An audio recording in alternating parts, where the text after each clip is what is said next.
Missed out on breakfast? Fret not. It's never too late to grab a bite. All right, let's talk about attention spans on Monday morning. A surprising and easy way to boost your attention span. When I throw that at you, what are you thinking?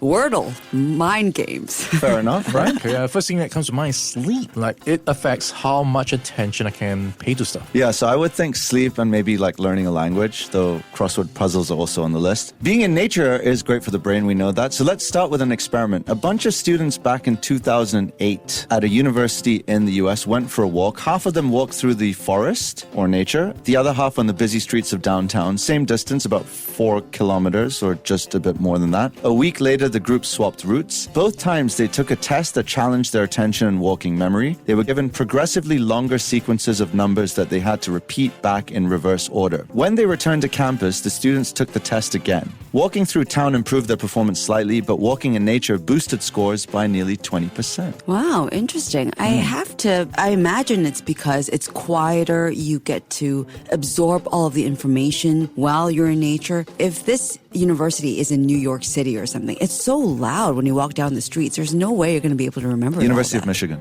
Okay. Yeah. I'm just thinking, it's a process of being able to have the me time, so to speak, to just reflect. Yeah, that's part of it. So according to a psych professor, you don't even need to like or enjoy the nature walk to get these cognitive benefits. Though I suppose if you're in a really angry mood, that doesn't help either. So whether you're taking a stroll on a wintry day in January or on a hot day in July, you're likely to derive the same benefits. Scientists are trying to understand exactly why we are revitalized when we spend time in nature.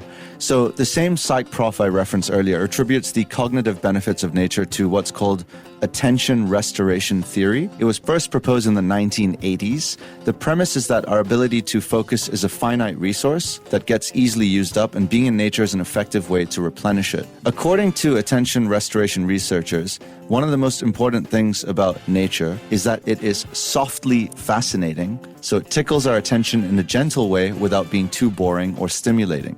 So examples could be watching ocean waves roll in and out, gazing at a field of wildflowers.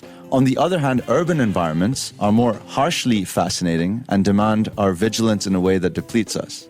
Right, like traffic, stuff you look out for, basically. Yeah, so one reason nature has this effect on us is because of its physical properties, so particularly its curved lines. For example, the arc of a river or a rock formation or the repeating patterns of a snowflake may be easier for our brains to process than the straight edges of a skyscraper. Have you guys ever thought of it this way? No, curved lines versus straight edges. Wow, no, I had no idea that one of those would take up more brain power than the other. Yeah. I'm just trying to process it right now. I'm just thinking, can I just play a YouTube clip of it? And then I don't know about that. I don't know if that's an apt substitute. But experts say the idea is that this might give our brains a rest, and that's why we might see these benefits. Some say attention restoration is a theory, and we don't know if that's the real explanation for what's going on, because much of that research relies on cognitive tests, people's subjective reports of how being in nature makes them feel, and there are a lot of open questions like what's actually happening in the brain.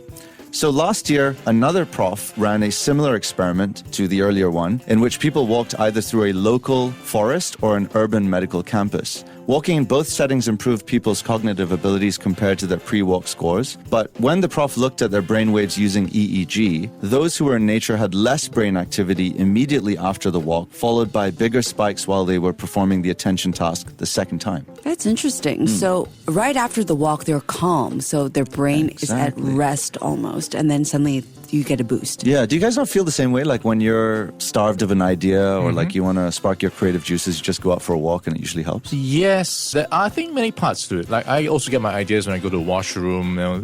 Those moments of relaxation, just help you to be in the right vibe. So maybe that's also part of that.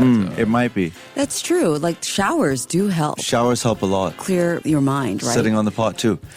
Let's not elaborate on that one. There's also some debate as to whether it's the physical properties of nature that confer restorative benefits or something else. So maybe the effects come from other experiences. Is it that you're spending time alone in nature? Is it that you're exercising or that you're simply away from work? Yes. Does the air quality matter? It may be apparently something the nose knows. In a paper published last year, experts from different fields suggested that nature's effects on our well-being may have something to do with the olfactory signals relating to your sense of smell.